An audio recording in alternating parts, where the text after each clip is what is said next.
वैदिक शास्त्र हम सबके कल्याण के लिए, उद्धार के लिए भगवान के नाम जप करने की विधि के ऊपर बहुत ही अधिक जोर दिया। वैदिक शास्त्रों का कहना है अगर कोई व्यक्ति भगवान का नाम लेता है तो उसका अवश्य कल्याण होगा। ऐसे हजारों श्लोकों में भगवान के नाम की महिमा का वर्णन किया गया है।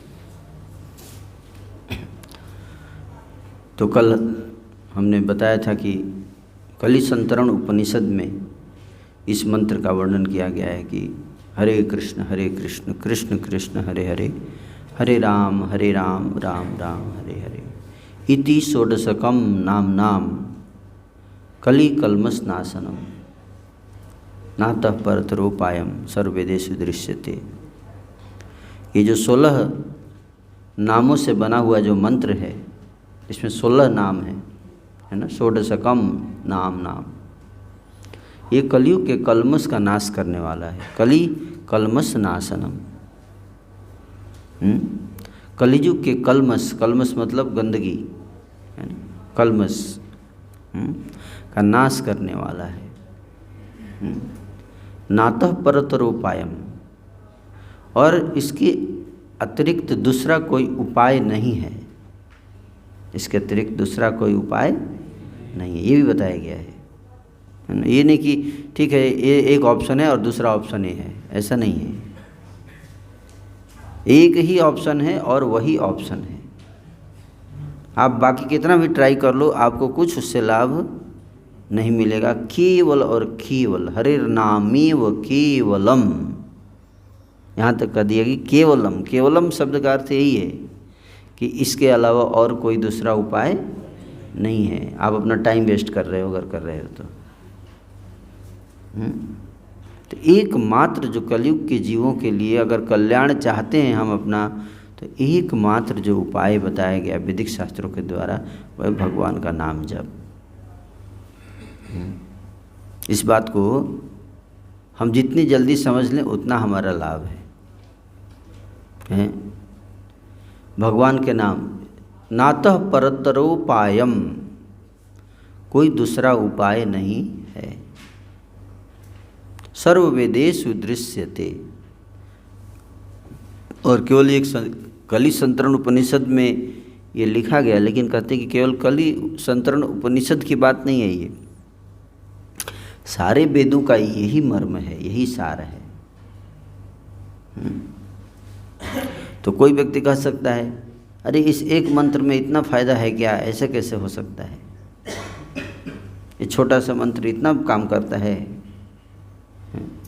इसीलिए इसको मंत्र बोलते हैं ना। छोटा ही होता है लेकिन उसका प्रभाव बहुत बड़ा। जो चीज़ जितना छोटा है उतना ही पावरफुल होता है। आप जानते हैं ये बात। जैसे न्यूक्लियस है, कितना छोटा है लेकिन फटता है तो न्यूक्लियर बॉम्ब कितना पावरफुल होता है कि नहीं। एटमिक बॉम्ब, न्यूक्लियर बॉम्ब वैसे छोटा होता है कि नहीं, तो उसमें बहुत एनर्जी भरी होती है कि नहीं। उसके अंदर बहुत एनर्जी है। अगर हमको किसी तरह से पता चल जाए कि कैसे हम उस एनर्जी को लाभ उठा सकें, सही तरीके से लेकिन फोड़ना पड़ेगा, है ना। नहीं तो ऐसे फोड़ देंगे तो एनर्जी का लाभ नहीं उठा पाएंगे, उससे क्या हो जाएगा, नुकसान हो जाएगा। इसलिए प्रॉपर तरीके से उसका लाभ उठाना है। तो उसी तरह से जो मंत्र जो होते हैं वैदिक मंत्र, कलयुग में लोग वैदिक मंत्रों का लाभ नहीं उठाते हैं क्योंकि वैदिक मंत्र काम नहीं करते हैं कलयुग में।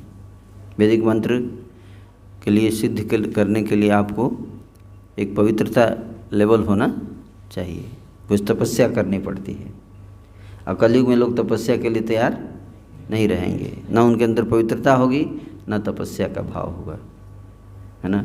एक जगह बैठ के बोल दीजिए कि 5 घंटे जप करो तो नहीं कर पाएंगे लोग, उनको बोल दीजिए 5 घंटे मूवी देखिए, देख लेंगे। जप करने के लिए बोल दीजिए नहीं देख कर सकते, है ना। तो इसलिए चूँकि वो तपस्या का भाव नहीं, इसलिए उसका लाभ नहीं उठा पाते हैं लोग। लेकिन अगर आप तपस्या करोगे तो आपको बहुत उससे लाभ मिलेगा। पवित्रता और तपस्या ये दो चीज़। पवित्रता का अर्थ क्या है कि हृदय की जो दुष्प्रवृत्ति है, दुर्विचार हैं, काम, क्रोध, लोभ, अहंकार, ईर्ष्या, द्वेष, हिंसा, ये सब से मुक्त होना पड़ता है, तब उसका लाभ उठा पाएंगे आप, है ना। इन मंत्रों का लाभ, तो ये सब से मुक्त होना पड़ता है, जो कि कोई आसान नहीं है करना, है ना। इसलिए चूँकि आसान नहीं है, इसलिए बोलते हैं ये सब अंधविश्वास है कि नहीं।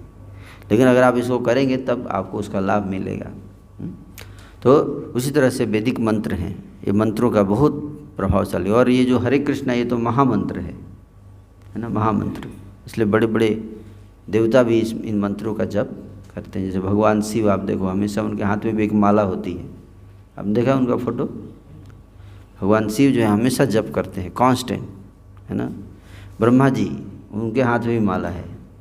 सब जप करते हैं। जप करने से ही इनको इतनी शक्ति प्राप्त हुई है कि सारा संसार इनकी पूजा करता है। हनुमान जी भी हमेशा भगवान का नाम लेते रहते हैं, हमेशा सदैव, है ना। इसलिए उनको भी इतनी शक्ति प्राप्त हुई। तो आप भी चाहते हैं आपको शक्ति मिले, हैं? यस, आप चाहते हैं शक्ति मिले, बुद्धि मिले, तो इसके लिए आपको भगवान का नाम जप करना पड़ेगा।